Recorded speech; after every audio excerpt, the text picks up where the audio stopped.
એક જિજ્ઞાસુ બ્રાહ્મણે મને શ્લોક કીધો કે આ હારિત ઋષિનું વચન છે. સ્નાનમ કૃત્વા તુયે કેચી પુષ્પમ ચિન્વન્તિ માનવા દેવાસ્તન્ન ગૃણન્તિ ભસ્મે ભવતિ દારુવ. અર્થાત સ્નાન કરીને જો ફૂલ તોડે તો દેવો તેને સ્વીકારતા નથી. એટલું જ નહીં, જે લાકડાની ભસ્મ થઈ જાય છે તે પ્રમાણે તે ભસ્મ થઈ જાય છે. આનો તાત્પર્ય આ નથી. નિબંધકારોએ નિર્ણય આપ્યો છે કે અહીં સ્નાનનો તાત્પર્ય મધ્યાહ્ન સ્નાન.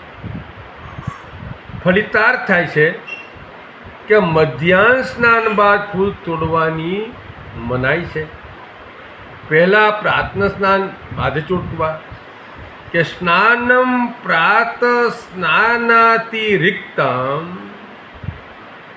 સ્નાનોત્તરમ પ્રાતઃ પુષ્પ અર્ણાદિ વિધાનાત.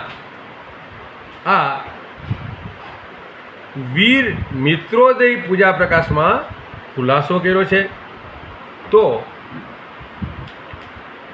દક્ષે સમિત ફૂલ આદિનો સમય સંધ્યા બાદ દિવસનો બીજો ભાગ માન્યો. તો સ્નાન બાદ તુલસી, બિલપત્ર, ફૂલ ચૂંટવા જોઈએ. પૂર્વે હાથ પગ ધોઈ લેવા, આચમન કરી લેવું, પૂર્વાભિમુખ હાથ જોડી અને બોલવું કે માનુષોકમ કોરો સ્વા ત્વમ સ્થાન ત્યાગમ ચ મા કુરુ દેવતા પૂજનાર્થાય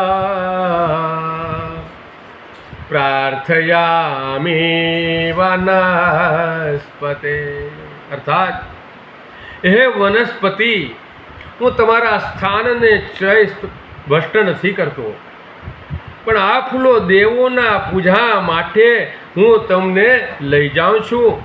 પહેલું ફૂલ ચૂંટતી વખતે બોલવું ઓમ વરુણાય નમઃ. બીજું ફૂલ ચૂંટતી વખતે બોલવું ઓમ વ્યોમાય નમઃ. ત્રીજું ફૂલ ચૂંટતી વખતે બોલવું ઓમ પૃથિવ્યાય નમઃ. આવી ફૂલની મહત્તા છે.